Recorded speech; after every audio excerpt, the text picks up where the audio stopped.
आज गुप्ता निवास का माहौल बहुत गमगीन है, क्योंकि आज कोयल और पीहू की सास विमला देवी की 13वीं है। माँ, तुम हमें छोड़कर क्यों चली गई? ये बेटी कैसे जिएगी? अपने आप को संभालो मयूरी। देखो, माँ जी जहाँ भी होंगी ना, जरूर तुम्हें देख रही होंगी। अगर तुम ऐसे ही रोती रहोगी तो उनकी आत्मा को कितनी तकलीफ पहुंचेगी। माँ जी को गए 13 दिन हो गए हैं। अब उन्हें याद करके आंसू बहाना बंद कर दो, मोह माया से आजाद कर दो उन्हें। तभी तो उनकी आत्मा दूसरे लोक में शांति से रह पाएगी। कोयल अपनी ननद मयूरी को दिलासा दे रही थी। तभी मयूरी के पति मुकुल का फोन बजने लगता है। हेलो, कौन बोल रहा है? जिज्जी जिज्जी हमें छोड़कर चली गई। जिज्जी एक बार अपने छोटे से तो मिल लेती। हमारे अरमान तो दिल में ही दबे रह गए। देखिए, आप शांत हो जाइए। अब ईश्वर की मर्जी के आगे किसी की कहाँ चलती है। हम भी माँ के जाने से बहुत दुखी हैं, लेकिन क्या कर सकते हैं। वैसे माफ़ कीजिए, हमने आपको पहचाना नहीं। अरे बेटा, हम तुम्हारे मामा लगते हैं। विमला जीजी के मामा के साले के बेटे हैं हम। अच्छा, हम शायद पहले कभी मिले नहीं है ना। माँ ने कभी बताया नहीं आपके बारे में, इसीलिए मैं आपको पहचान नहीं पाया। हम तो जीजी को उनका हिस्सा देना चाहते थे। जब आखिरी बार मिले थे ना, तो उनसे वादा किया था उनकी अमानत को जीवन भर संभाल कर रखेंगे। बरसों बाद जब मुझे जीजी का हिस्सा वापस लौटाने का ख्याल आया, तो मैंने उनका पता निकालने की कोशिश की, और तभी हमको पता चला कि जीजी तो हमें छोड़कर चली गई। हाय, अपनी अमानत तो लेती जाती। अरे एक बार देख भर लेती कि उनकी अमानत को कैसे संभाल कर रखे हुए हैं, तो हमारे मन को सुकून मिल जाता। अब हम जीजी का हिस्सा ज्यादा दिनों तक अपने पास नहीं रखना चाहते। क्या पता कब हमारा भी बुलावा आ जाए। ऊपर जाकर हमें भी तो जीजी को जवाब देना होगा ना। क्या मम्मी का हिस्सा, और आप उसे लौटाना चाहते हैं? अच्छा ठीक है मामा जी, आप परेशान मत होइए, आप यहाँ आ जाइए। जो भी माँ का हिस्सा था, कानूनन तो अब उस पर मेरा ही अधिकार हुआ ना, तो आप वो हिस्सा मुझे दे सकते हैं। अच्छा ठीक है बेटा, मैं जीजी का हिस्सा लेकर तुम्हारे घर आ जाता हूँ। तुम जीजी का हिस्सा ले लो तो हम भी भार मुक्त हो जाएं। अरे भैया, किसका फोन था? आगरा से सूर्यकांत मामा का फोन था। ये कौन से मामा है? मैं तो किसी सूर्यकांत मामा को नहीं जानती। अरे वो मम्मी के दूर के रिश्ते के भाई है।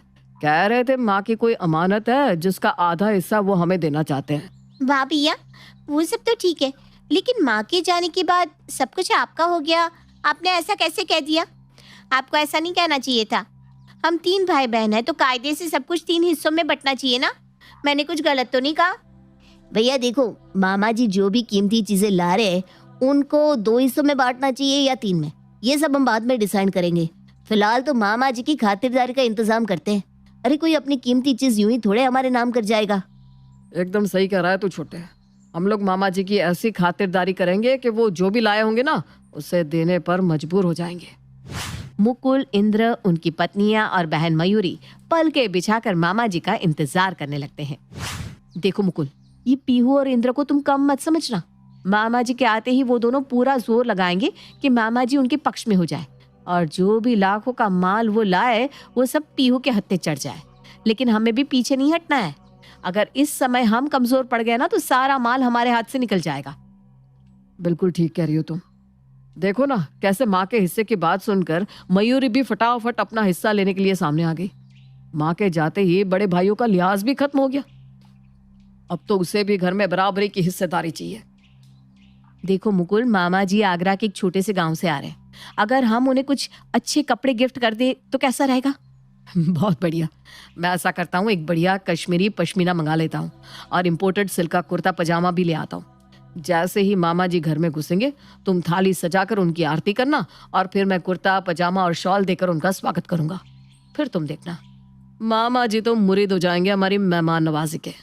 और वैसे भी तुमने सुना होगा ना, first impression is the last impression.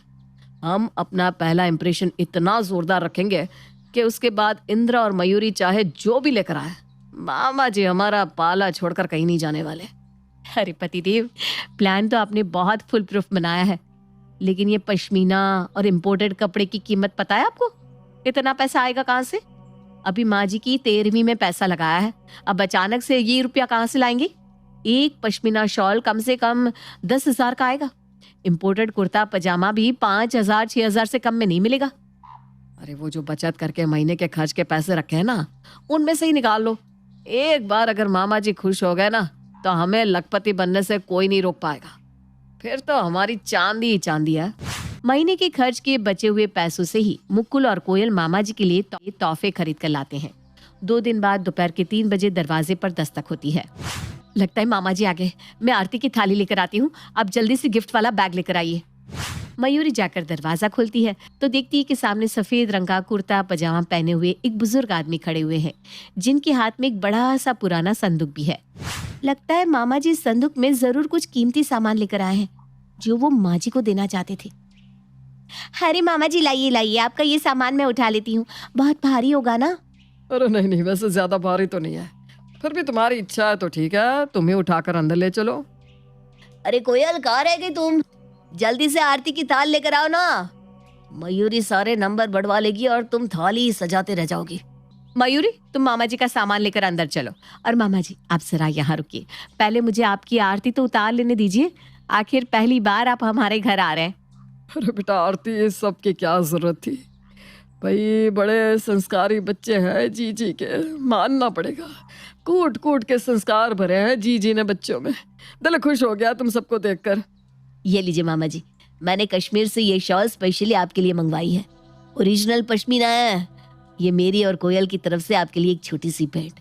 और ये ना सिल्क का कुर्ता पजामा है, आपको जरूर पसंद आएगा। अरे बेटा, इतना सब कुछ लाने की क्या जरूरत थी भाई, हम तो बिल्कुल निशब्द हो गए तुम लोगों के प्यार के आगे। क्या बोले कुछ समझ में ही नहीं आ रहा। जीते रहो, खुश रहो, आबाद रहो, खूब फूलो फलो। मामा जी अपने जोरदार स्वागत से बहुत खुश थे। खुशी खुशी वो जाकर सोफे पर बैठ जाते हैं और कुछ ही देर में छोटी बहू पीहू तरह तरह के नाश्ते लाकर टेबल पर सजा देती है। मामा जी देखिए, मैंने आपके लिए क्या क्या बनाया है। ढोकला, इडली, समोसे, पकोड़े, पोहा। अगर कुछ छूट गया हो ना तो बता दीजिएगा, मैं वो भी बना दूंगी। अरे बेटा, मैं अकेला इतना सब कैसे खा पाऊंगा? तुमने तो पहले ही 2-3 दिन का नाश्ता एक साथ बना दिया। देखो, अब और कुछ बनाने की जरूरत नहीं है, तुम बस यहाँ कर बैठो और हमारे साथ नाश्ता करो। अरे मामा जी, अभी तो बस नाश्ता बना है, अभी तो खाने में आपके लिए बहुत अच्छे अच्छे व्यंजन बन रहे हैं। अरे बेटा, इतना परेशान होने की क्या जरूरत थी, हम तो कुछ भी खा लेते हैं, हमारे लिए इतना परेशान होने की जरूरत नहीं है। देखो तो दोनों भैया कैसे मामा जी को मस्का लगाने में लगे हुए हैं। अरे इन दोनों ने तो ऐसे मामा जी का स्वागत किया है जैसे मामा जी सारी दौलत इन्हीं के ऊपर लुटा कर जाने वाले हैं। कोई बात नहीं भैया, आज की बाजी तो आप दोनों जीत गए, लेकिन कल मैं बताऊंगी कि मयूरी क्या चीज है। लेकिन अरे मामा जी कहाँ हैं आप? जल्दी देखिए मैं आपके लिए क्या लेकर आई हूँ। अरे बेटा, अब तुम क्या लेकर आ गई? देखिए मामा जी, ठंडी का मौसम है और आप ये चप्पल पहने रहते हैं, आपको सर्दी लग गई तो ये लीजिए, मैं आपके लिए बढ़िया जूते लेकर आई हूँ। इन जूते में आपके पाँव हमेशा गर्म रहेंगे और आपको ठंड भी नहीं लगेगी। अरे वाह वाह वाह बेटा, बहुत सुंदर जूते हैं, बहुत बढ़िया, बहुत बहुत धन्यवाद तुम्हारा। अरे मामा जी, इसमें धन्यवाद जैसी कौन सी बात है? आप हमारी माँ का हिस्सा देने के लिए यहाँ आए हैं, ऐसे में हमारा भी तो आपके प्रति कुछ फर्ज बनता है या नहीं? अच्छा, अब तुम इतना कह रही हो तो लाओ, ये जूते हमें दे दो, हम पहन लेते हैं। सच्ची हमें बहुत पसंद आए जूते, बहुत सुंदर है बेटा। अच्छा बेटा, हमें यहाँ आए 2 दिन हो गए, हम सोच रहे हैं कल की गाड़ी से वापस लौट जाए। अरे मामा जी, अभी तो बस 2 ही दिन हुए हैं, ऐसे हम आपको नहीं जाने देंगे। अरे हमें भी थोड़ी आपकी खातिरदारी का मौका दीजिए, आप कौन सा रोज रोज यहाँ आने वाले हैं? अरे बेटा, तुम लोगों का प्यार देखकर जाने का मन तो मेरा भी नहीं कर रहा, लेकिन मेरा छोटा बेटा है ना, उसके पास कोई नौकरी नहीं है, बस उसी की चिंता में दिमाग बड़ा परेशान रहता है। सोच रहा हूँ जाकर अपने किसी पुराने मित्र से उसकी नौकरी के लिए सिफारिश कर दूँ, बस एक बार उसको कहीं नौकरी मिल जाए तो मेरी सारी चिंता दूर हो जाए। अरे मामा जी, बस इतनी सी बात, आपका बेटा तो मेरा भाई हुआ ना, और मेरे होते हुए मेरा भाई बेरोजगार रहे, ऐसा कैसे हो सकता है? आप चिंता मत करिए, मैं उसकी नौकरी अपनी कंपनी में लगवा दूंगा, आप बस उसका बायोडेटा मंगवा लीजिए। अरे बेटा, आज के युग में जब भाई भाई का नहीं रहा, तुम मेरी इतनी मदद कर रहे हो। कलयुग के राम हो बेटा तुम, भगवान तुम्हें खूब तरक्की दे। आप ये समझ लीजिए मामा जी कि हम ये सब आपके लिए नहीं, अपने फायदे के लिए कर रहे हैं। क्या मतलब बेटा, मैं समझा नहीं। मेरा मतलब है आपकी बेटी की नौकरी का काम तो हम करा देंगे, लेकिन उसके बदले में आपको भी हमारे यहाँ पूरे 1 महीने रुकना पड़ेगा। बोलिए मंजूर मामा जी, ना मत कहिएगा। अरे बेटा, मंजूर मंजूर, बिल्कुल मंजूर। अब तो जब तक तुम लोग खुद मुझे बस अड्डे तक छोड़कर नहीं आते ना, मैं यहाँ से हिलने वाला नहीं हूँ। भैया खुद को बहुत चालाक समझते हैं। अरे मामा जी की बेटे की नौकरी लगवाकर उन्हें लग रहा है कि उन्होंने मामा जी को अपनी मुट्ठी में कर लिया, लेकिन मैंने भी कच्ची गोलियां नहीं खेली। भैया ने 1 महीने के लिए मामा जी को यहाँ पर रोका है ना, ठीक है, मैं भी 1 महीने तक ऑफिस नहीं जाऊंगा। 24 घंटे मामा जी की ऐसी सेवा करूंगा कि माँ का हिस्सा तो क्या, मामा जी अपनी जमीन भी मेरे नाम कर जाएंगे।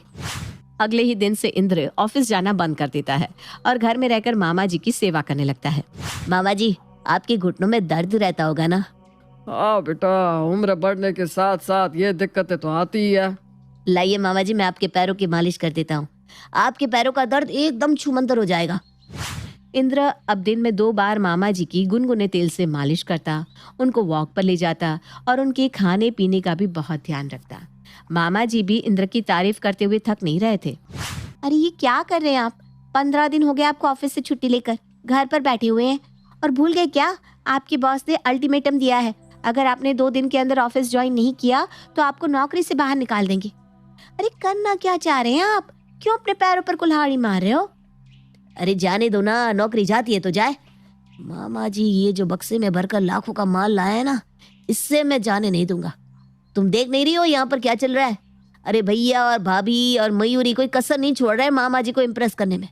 अगर मैं ऑफिस चला गया ना तो पीछे से भैंस पानी में चली जाएगी और हम हाथ मलते रह जाएंगे। और तुमसे तो उम्मीद करना ही बेकार है कि तुम कुछ कर पाओगी। तुम तो बस खड़ी खड़ी तमाशा देखते रहना। अरे लेकिन नौकरी चली गई तो क्या करोगे? हमारा घर कैसे चलेगा? कहीं ऐसा ना हो कि हमारे हाथ न माया आए न राम। अरे पीहू, मेरा तो पहले ही ये नौकरी करने का मन नहीं है। इतनी टेंशन इस नौकरी में कि कब से मैं नौकरी छोड़ने के बारे में सोच रहा था। अब बस ये मामा जी वाले लाखों रुपए हाथ में आ जाए तो मैं कोई दुकान खोल लूंगा। के बाद भी ऑफिस ज्वाइन नहीं करता और घर में रहकर मामा जी की खातिरदारी में ही जुटा रहता है, जिसके कारण उसे नौकरी से हाथ धोना पड़ जाता है। उधर बड़े भाई मुकुल की भी सारी सेविंग्स खत्म हो गई थी, क्योंकि माँ की 13वीं के बाद जो भी थोड़ा बहुत पैसा उनके पास बचा था वो उन्होंने मामा जी के लिए तोहफे खरीदने में खर्च कर दिया था। इधर छोटी बहन मयूरी को भी ससुराल से फोन पर फोन आ रहे थे। अरे बेटा, तेरी माँ की 13वीं को हुए तो 20 दिन बीत गए, अब यहाँ आकर अपना घर भी देखोगी या मायके में ही बैठी रहोगी? देखिए माँ जी, मैं कुछ ज़रूरी काम के लिए यहाँ रुकी हुई हूँ। जैसे ही वो काम खत्म होगा मैं वापस आ जाऊंगी। अगर इतना ही मन लग रहा है ना तेरा मायके में, तो ऐसा कर, अपने दोनों बच्चों को भी वहीं ले जा। अजीब बेशर्म लड़की हो तुम, खुद जाकर मायके में बैठी हुई हो और अपने दोनों बच्चों को यहाँ मेरे पास छोड़ रखा है। अरे मेरी उम्र रह गई है क्या बच्चों के पीछे दौड़ने भागने की? अरे माँ जी ना सारा बना बनाया खेल बिगाड़ देंगी। अब इन्हें कैसे समझाऊं कि अगर मैं 1 दिन के लिए भी यहाँ से वापस अपने ससुराल चली गई तो दोनों भैया मामा जी का लाया हुआ सारा माल चट कर जाएंगे और मुझे खुशबू भी नहीं लगने देंगे कि आखिर मामा जी उस संदूक में क्या लेकर आए हैं। आखिर 1 महीने तक जी भर के खातिरदारी कराने के बाद एक दिन मामा जी अपना संदूक लेकर बैठ ही जाते हैं। तुम सबसे इतना प्यार मिला है कि मैं तो भूल ही गया कि आखिर मैं यहाँ आया किस लिए था। आओ, आज मैं तुम सबको वो चीज दिखाता हूँ। मामा जी की ऐसी बात सुनकर सबका दिल धक से रह गया था। आखिर पूरे 1 महीने बाद मामा जी के बड़े से संदूक का राज खुलने वाला था। मामा जी ने अपना संदूक खोला और उसमें से एक सुंदर सा बॉक्स निकालकर सामने टेबल पर रख दिया। हाय, ये तो कोई गहनों का बॉक्स लग रहा है, कहीं इसमें हीरे के जेवरात तो नहीं? मेरे पिताजी बहुत प्यार से लेकर आए थे और कहा था इसे मैं और दीदी आपस में आधा आधा बांट ले। मैंने अपना हिस्सा अपने पास रख लिया है और पिताजी की बात का मान रखने के लिए ही मैं ये बॉक्स तुम लोगों को देने के लिए यहाँ आया हूँ। देखो बेटा, इसमें पूरे 16 है। अब तुम में से कोई एक इसे रखना चाहे या तीनों आपस में बांट लो, मुझे उससे कोई आपत्ति नहीं। ये लो तुम्हारी अमानत। अच्छा बेटा, मैं चलता हूँ। गांव में तुम्हारी मामी परेशान हो रही होगी, लेकिन तुम सबका प्यार देखकर मैं वादा करता हूँ कि जल्द ही फिर से मिलने आऊंगा। मामा जी डब्बा मुकुल को थमाकर वहां से चले गए थे। देखो भैया, मामा जी डब्बा तुम्हें थमाकर बेशक चले गए, लेकिन मैं पहले ही बता रहा हूँ, मामा जी की खातिरदारी करने में हमने भी कोई कमी नहीं छोड़ी, इसलिए डब्बे में जो भी है उसके बराबर बराबर हिस्से होंगे। अरे लेकिन मामा जी ने तो कहा है इसमें 16 है, तो 16 को हम 3 हिस्सों में कैसे बांटेंगे? ठीक है, 5-5 तीनों ले लेंगे और जो एक बचेगा ना उसको बेचकर जो पैसा मिलेगा वो तीनों आपस में बांट लेंगे। ठीक है मंजूर? तीनों भाई बहनों की सहमति के बाद आखिरकार मुकुल वो बक्सा खोलता है और खोलते ही तीनों की आंखें हैरानी से फटी रह जाती है। अरे ये तो कंचे हैं। हाँ, वो भी पूरे 16। अरे ये कंचे लौटाने के लिए मामा जी इतनी दूर से यहाँ आए थे और इस चवन्नी के कंचों के लिए हम लोगों ने हजारों रुपए उड़ा दिए। अब इस बात का जवाब तो मामा जी ही देंगे। मैं अभी उन्हें फोन करती हूँ। मामा जी, हमने आपका बॉक्स खोलकर देखा, उसके अंदर तो 16 कंचे निकले। हाँ हाँ बेटा, बिल्कुल ठीक कहा तुमने। और वही कंचे लौटाने के लिए तो मैं आया था। बचपन में ना मैं और जीजी गांव में इन्हीं कंचों से खेला करते थे और हर बार जीजी वो कंचे मेरे पास रखवा कर चली जाती थी कि अगली बार जब आएंगे तो हम फिर से उन्हीं कंचों से खेलेंगे। जीजी के इंतजार में आज तक मैंने वो कंचे संभाल के रखे हुए थे और उनकी वही अमानत लौटाने के लिए मैं तुम्हारे घर आया था। मामा जी का जवाब सुनकर पांचों अपना सर पकड़कर जमीन पर बैठ जाते हैं। हाँ, आखिर कहते भी क्या, कुछ भी कहने लायक बचे ही कहाँ थे बेचारे।